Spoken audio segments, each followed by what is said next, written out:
आज हम उद्यमिता की जो भूमिका अथवा महत्व है उसके बारे में अध्ययन करेंगे। यानी रोल और इम्पोर्टेंस ऑफ एंटरप्रेन्योरशिप की बात करें तो हम देखते हैं कि इस किसी भी देश की जो आर्थिक विकास की गति है एवं औद्योगिक प्रगति का एक प्रतिबिंब होता है ये उद्योग धंधे।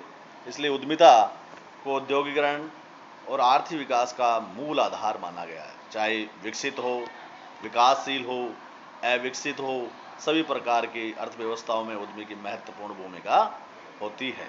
यानी अर्थव्यवस्था के किसी भी प्रकार हो, जो विकसित है, विकसित है या विकासशील है, सारी सब में ही इसमें उद्योग धंधों का बहुत बड़ा महत्व रहता है। प्रसिद्ध अर्थशास्त्री डीएल ब्रोज ने कहा है कि उद्यमिता आर्थिक विकास का अनिवार्य अंग है।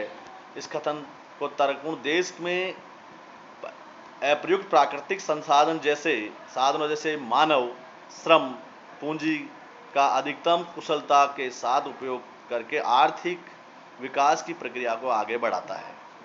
प्रसिद्ध जो अर्थशास्त्री है मार्शल, उन्होंने कहा है कि उद्यमी उद्योग का कप्तान होता है क्योंकि वह जोखिम और अनिश्चितताओं को वहन नहीं करता, अपितु एक प्रबंधक, भविष्य दृष्टा यानी भविष्य में देखने वाला अथवा नवीन उत्पाद विधियों का आविष्कारक और देश के आर्थिक विकास को जो ढांचा का निर्माण भी होता है।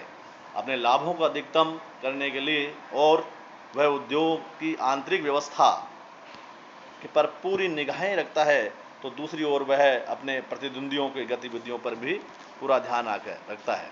हम जानते हैं कि इस प्रतिस्पर्धी युग में, कंपटीशन के युग में, अगर आपने अपनी प्रोडक्ट की कीमत ज़्यादा रख दी तो लोग जो है उसके निकट जो स्थापन वस्तु है उस साइड उसका वो रुझान या उधर चले जाएंगे।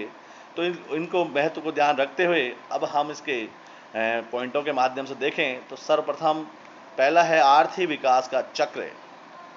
पॉइंट ऑफ इकोनॉमिक डेवलपमेंट की बात करते हैं कि उद्यमी के आर्थिक विकास का चक्र या कर्णधार है। राष्ट्रीय अर्थव्यवस्था के विकास के लिए एक महत्वपूर्ण योगदान देता है। देश में जो जितने कार्यशील, यानी यूँ कहें कि 14 साल से बड़े बच्चे और 60 साल से के व्यक्तियों की जो रोजगार के अवसर उपलब्ध कराते हैं और संसाधनों का समुचित उपयोग कर राष्ट्रीय आय में वृद्धि में योगदान देते हैं और पूंजी निर्माण को बढ़ावा देते हैं। यानी जो कार्यशील लोग हैं, बच्चों को तो 14 साल तक बच्चों तक को उनको तो काम पे नहीं लगाया जाता और 60 साल के बाद ये माना जाता है कि आदमी रिटायर हो जाता है। इसलिए जो इस टाइम यानी 18 साल से बड़े और 60 साल से छोटे जो उनको विकास और आर्थिक राष्ट्रीय आय में योगदान देते हैं। ऐसे ही बात करें व्यवसाय का आधार है, बेस ऑफ बिजनेस की बात करें कि प्रत्येक व्यवसाय में अनेक जोखिमें होती है। जब तक कोई व्यक्ति इन जोखिमों को उठाने को तैयार नहीं हो जाता तब तक व्यवसाय की सफलता संभव नहीं है। हम जानते हैं कि अगर जब तक कोई साहस या जोखिम नहीं होगा तब तक ऐसा उसे जब तक लाभ भी नहीं होगा। जब तक साहस और जोखिम उठाएगा तभी उसको कोई कार्य को वो कर सकता है, अन्यथा यूँ हाथ पे हाथ बैठे रहेंगे। आगे बात करें समाज के उत्पादक साधनों का संगठन करता, यानी जेम्बर्स के जो मतानुसार अपने उद्यमी समाज के उत्पादक साधनों का संगठन करता है। वह समाज के जो अप्रयुक्त संसाधनों को उत्पादन कार्यों में नियोजित करता है, यानी उनको प्लान करता है, उनका अनुकूल उपयोग करता है और न्यूनतम लागत पर श्रेष्ठ जो है समाज को दिलाने या मिलने की संभावना होती है। यानी जो अनुत्पादित जो कार्य हैं उनको वो साधनों को लेकर और उसे उत्पादक कार्यों में लगाकर और एक उत्पादक करके और प्रॉफिट कमाने पर ध्यान दिया जाता है। आगे बात करें नवीन वस्तुओं के उत्पाद में योगदान, contribution to production of new products की बात करें कि उद्यमी नई विधियों और आविष्कार के यानी इनोवेशन आविष्कार करके आधार पर नए उत्पादों को की संभावनाओं को पर पता लगाकर उनके शोध और विकास कार्यों का सहारा लेकर बाजार में नए जो प्रोडक्ट हैं वो उपलब्ध करवाते हैं।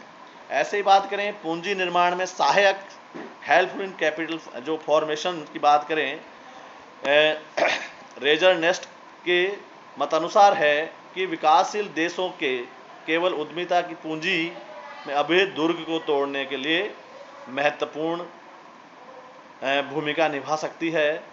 और पूंजी निर्माण आर्थिक शक्तियों को गति प्रदान करती है।